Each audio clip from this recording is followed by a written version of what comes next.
what does an espresso machine, a railway train, and the BMW GINA have in common? They were all the product of BMW Designworks, a jack-of-all-trades design studio in Newbury Park, California, that takes on anything from automotive seats and computer hardware to stereo systems and art installations. Today, we'll be taking a deep dive into the history, people, and products that make BMW Designworks tick.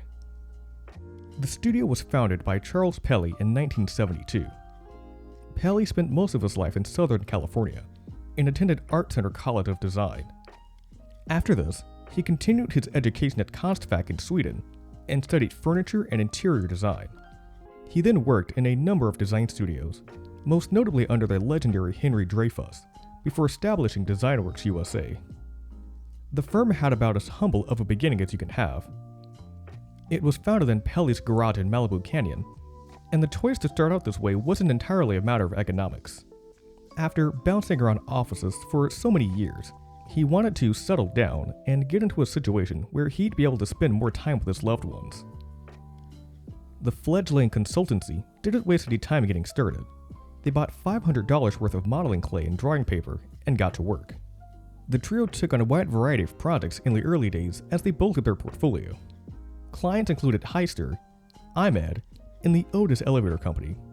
In 1976, they collaborated with watchmaker Microma on a line of digital watches. Designworks even ventured into environmental design when they created landscape proposals for Campgrounds of America. They were able to carve out a niche pretty early on and build a solid reputation upon their seating designs. It was in these years that they established relationships with Condi and Grammer. The C. Pelly Office seating collection has an aesthetic that is both futuristic and timeless, as well as an emphasis on comfort and ergonomics. This collection first debuted in 1975 and remained on sale up until 2001. Operations moved out of Pelly's home in 1978.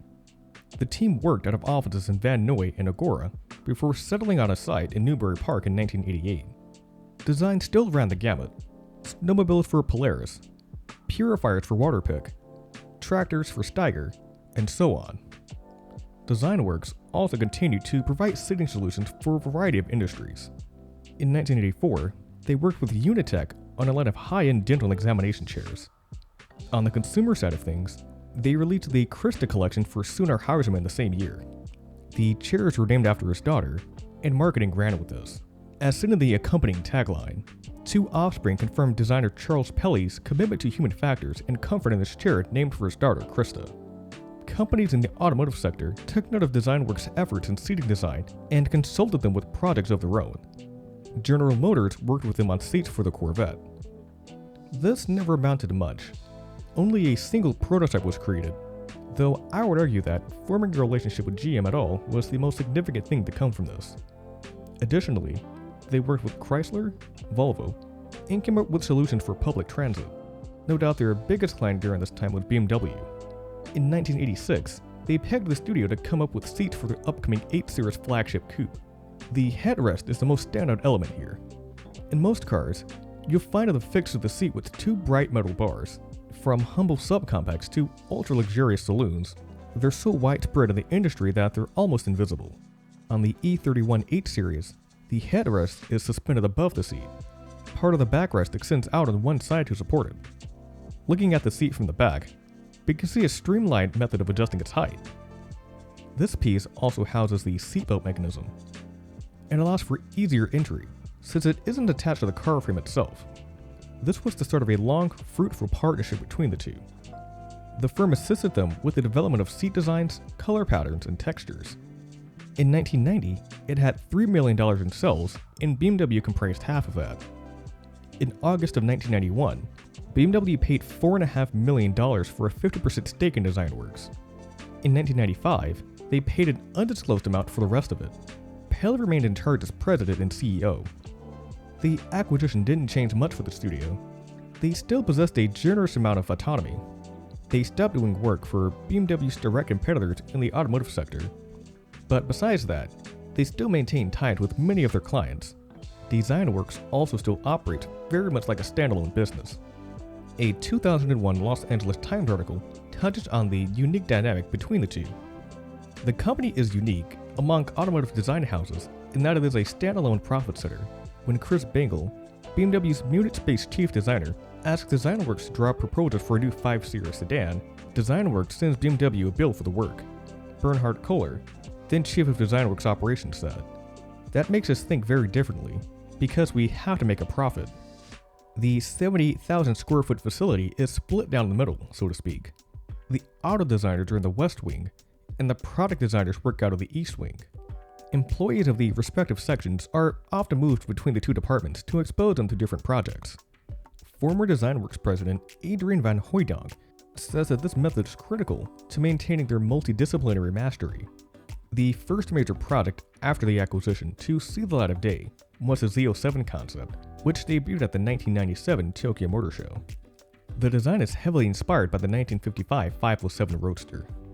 The horizontal kidney grille and the egg crate pattern inside are obvious indicators. The way the body kicks up around the edges of the front end also mimics the same area from its predecessor. We can also see similar vent treatment on the side. The Z07 also carves out an identity of its own. At the show, BMW unveiled 2 variants of the car. The convertible displays a bit of asymmetry with the wind tunnel behind the driver's seat. The coupe has a distinctive bubble roof that dips smoothly at its center. The way the motion extends through the glass really sells the effect. The Z07's exterior designer was Henrik Fisker, a Danish designer who had been with the company since 1989. When Charles Pelly stepped down from his post in 1998, Fisker assumed responsibilities as president of DesignWorks. His tenure at the studio didn't last long. In 2001, he left to head up design operations at Aston Martin. In its place was Adrian van Hooydonk, who had been with the company since 1992. He moved on to lead BMW's brand design studio in 2004. Verna Kloos took over for him and served as president until 2009. She was key in their expansion into Asia, which we'll get into a bit later, and would go on to found a design consultancy of her own.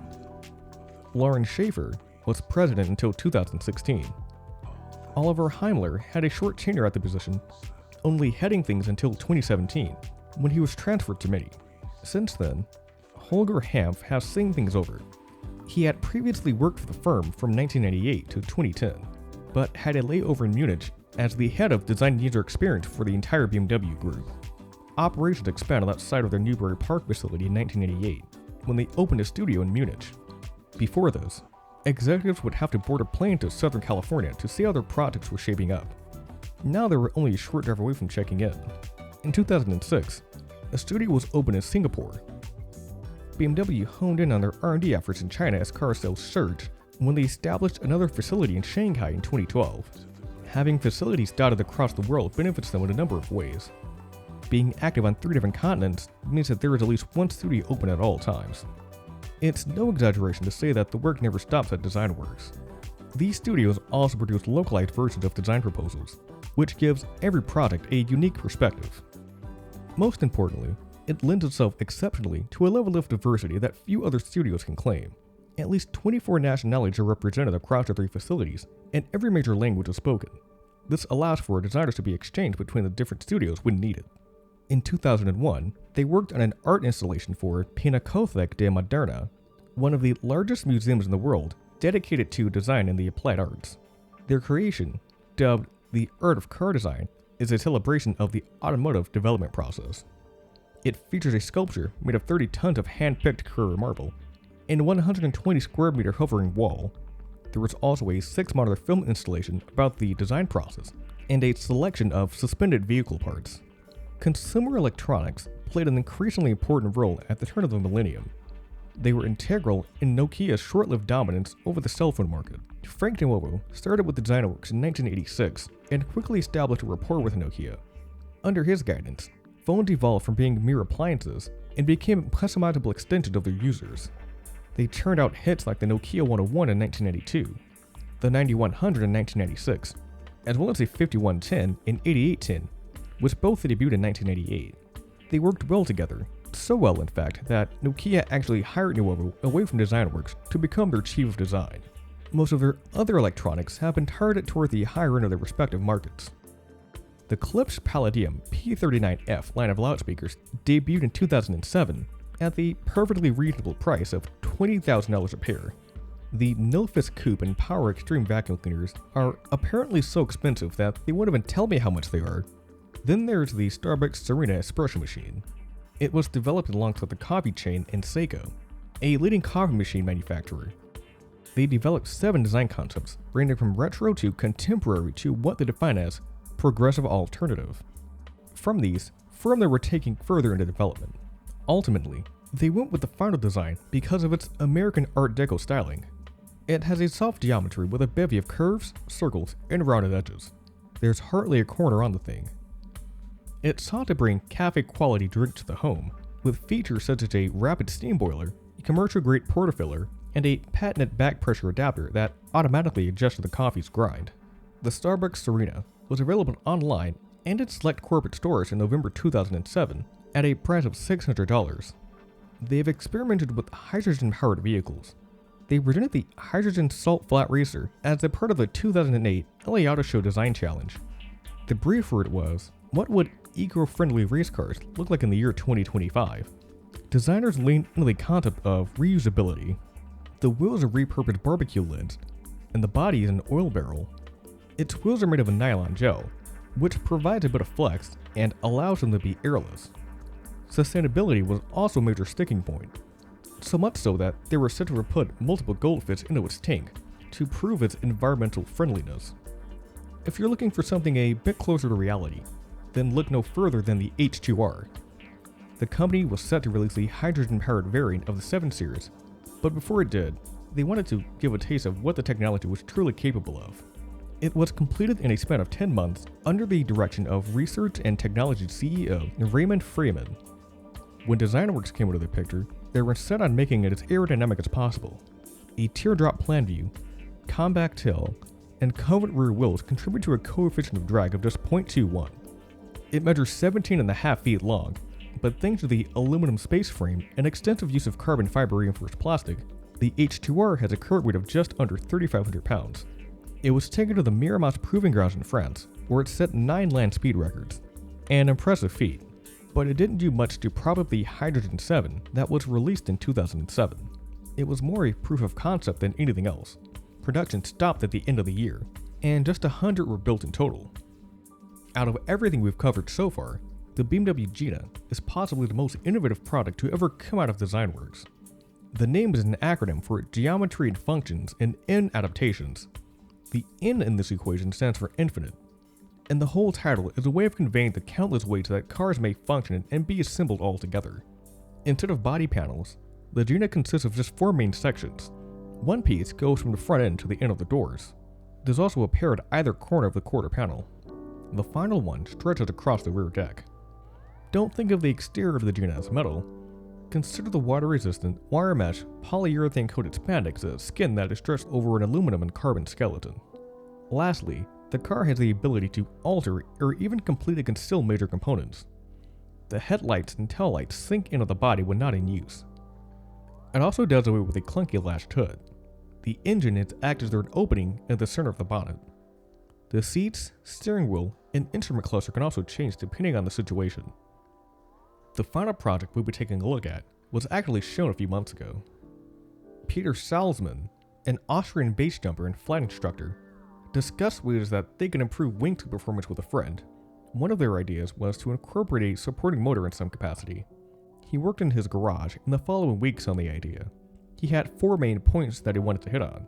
He wanted to increase his gliding time, take off from greater heights, increase the distance in which he could fly out, and be able to come to a safe stop when it was over. After working on his own for a bit, he contacted BMW to take it to the next step. It was during these talks that the idea became more fleshed out. Electric motors were chosen because they were compact enough to be attached to a regular wingsuit and they didn't generate much heat. They used cardboard mock-ups to get a rough idea of things, and aluminum prototyped for a more grounded perspective on things. From these, they made a few more modifications. The propulsion unit was originally going to be in the back, but it was decided later to move it to the front. The impeller that they wanted to use ended up being too heavy and would restrict mobility. They switched their focus toward a smaller unit that made 40% less power, but also provided them with the mobility that they desired. It weighed about 26 pounds and housed 2 carbon fiber impellers. The initial tests were run in a horizontal wind tunnel. Dummies were used to fine-tune the placement of various components. After this, the team traveled to Sweden to test it inside of a skydiving tunnel. This is the only place in the entire world where wingsuit pilots can fly indoors. The design was tweaked even further. Inlets were added to increase airflow, weight was reduced, the throttle was relocated so that the operator could more easily access it with their middle and ring fingers. After years of development, the time had come to show their creation off to the world. They originally planned on debuting it in South Korea in spring of 2020, but the global situation left them scrambling to come up with another location. A new spot in Austria was found months later. The flight was a rousing success.